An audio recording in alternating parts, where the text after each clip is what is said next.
This video is brought to you by my two books, Practical Music Theory for the Rock Guitarist and The Blues Guitar Bible.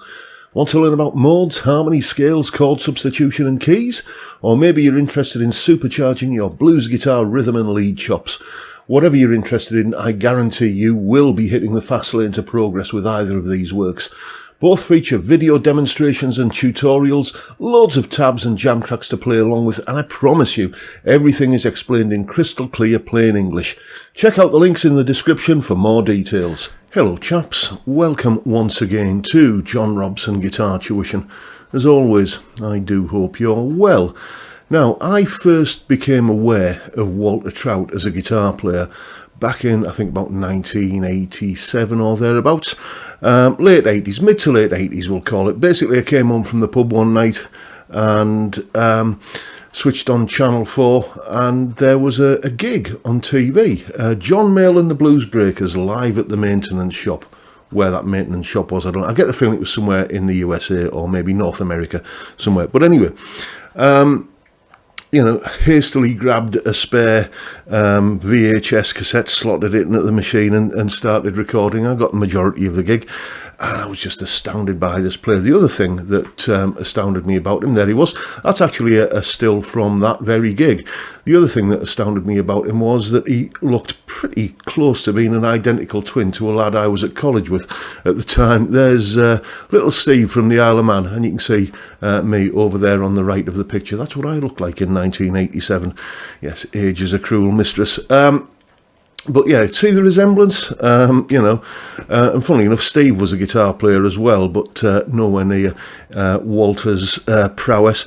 Anyway, I thought, oh, that's a name to watch out for, Walter Trout, and a few years later his first album came out, Life in the Jungle, and there were some really good tracks on there.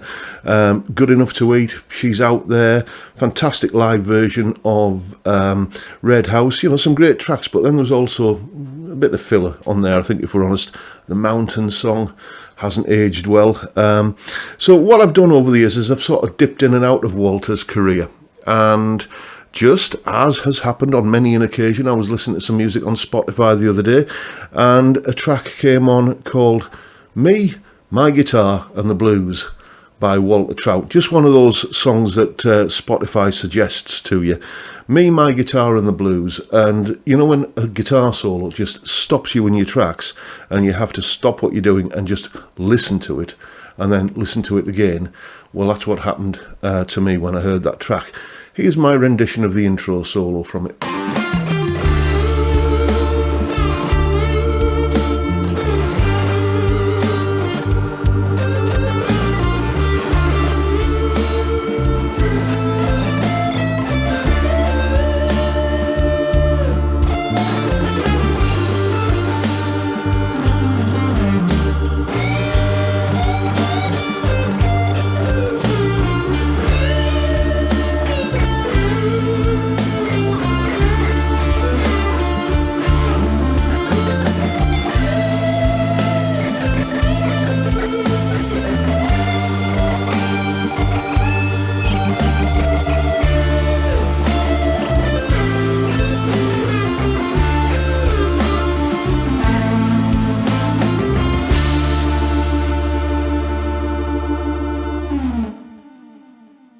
As the title of the video states, that is the best blues guitar solo I've heard this year.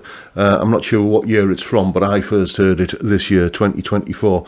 And I just knew that as soon as I heard it, I had to do my take on it on YouTube. So that's what we're doing today. And here is a little bit of an explanation about what's going on in the solo. Solo explanation. As always, we'll begin by looking at the chord sequence the solo is played over, which goes like this.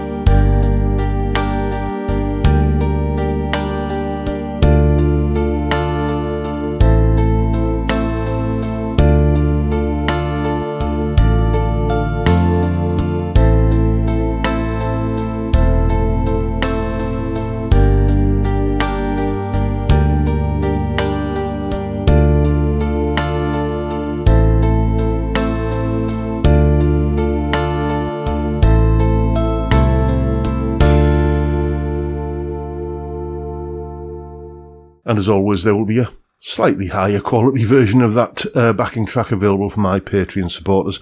More on that later. But as you can see, we're in the key of D minor, and D minor pentatonic is very much the basis of everything that we want to be doing. Or coming down that way. And there's a little bit of going up into that upper extension there. We do add in one extra note throughout the solo. That's this E note here, which can also be got by bending this 15th fret note on the second string. We'll deal with those licks as we get to them, but let's have a look at what's going on right at the beginning of the solo. We have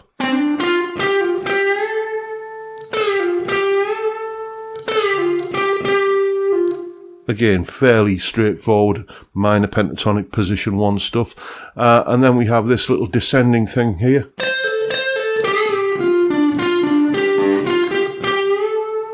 Finishing on that bend there. And this next lick is where we begin to add in the E note a little bit. We've got this kind of phrase going on like this. Like that. Okay, why are we adding in the E note? Well, it's there in one of the chords. It's there in the D minor chord. And if we're looking beyond the pentatonic in terms of a D natural minor scale, which is, you know, the parent scale for all of these chords, that would be, the E note is in there as well. Next up, we have this little bluesy kind of lick, which goes like this.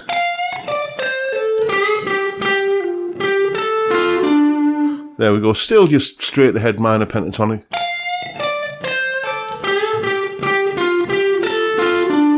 And then we finish that off with like that. So just that quick little sort of hammer-on pull-off thing that takes us down to here. Then we hit the big bend on the F note, taking us up to a G, which gives us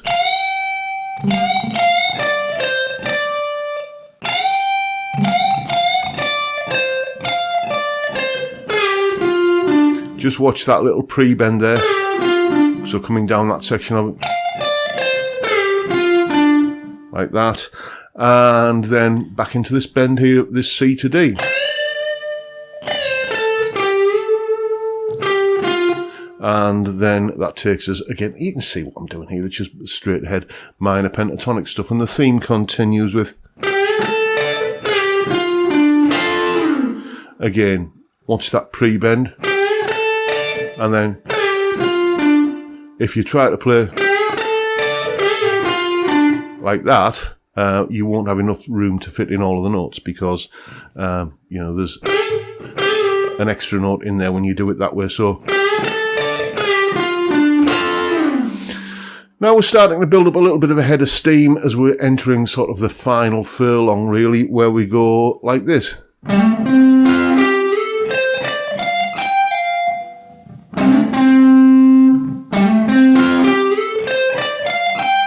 Like that, and then we hit the D note here and bend it up to the E. And then, again, bringing that E note in as we go up to this F here. So that whole little passage there goes.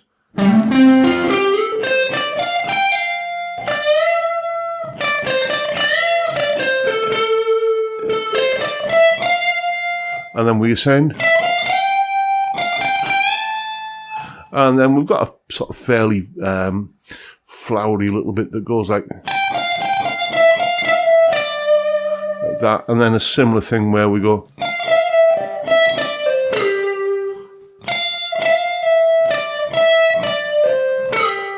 That is what we call a grace note slide. You don't really perceive the 14th fret as being a note in its own right. It's just where we're kind of coming down to from the on to land on the 12th fret there, and then just again more position 1 pentatonic stuff.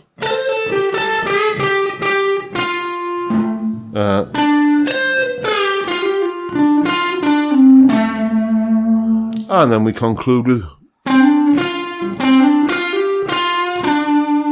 like like that. So you can see it's all fairly straightforward position 1 or kind of extensions up and extensions down of that D minor pentatonic. Beautifully phrased, wonderful, tasteful phrasing, and just really, really powerful, emotive solo, which is why I thought I'd give it a go. Anyway, now you know what's going on in the solo. Go away and have some fun with it. And as always, you'll find a full tab for the solo in both Guitar Pro and PDF formats, along with a clip of me playing it, that explanation you've just seen there, and as I said earlier, a slightly better high resolution, better quality jam track to play along with for yourself. All of that is up on my Patreon page. There's the address, link in the description. As I'm sure you know by now, $3 or £3 a month gets you access to all of these additional goodies that go along with these YouTube videos, and a massive, massive thank you to everybody who supports me in that or any of the other ways, all of which you can find down below in the description. And that is it for today, folks. Hope you've enjoyed the video, and if that's the case, please hit the subscribe button and the notification bell if you haven't already done so, and why not drop me a like as well while you're at it. Don't forget the live stream every Friday 5 PM UK time, where we drink beer and talk about music and guitars and many, many other things. It's a fantastic way, I think, to kick off the weekend, and I'd love to see you there if you can make it. But for now, I'll bid you all a good day and say thank you so much for watching. Thank you for your time. Look after yourselves, folks. Stay well, stay safe, and above all, stay sane. Bye for now.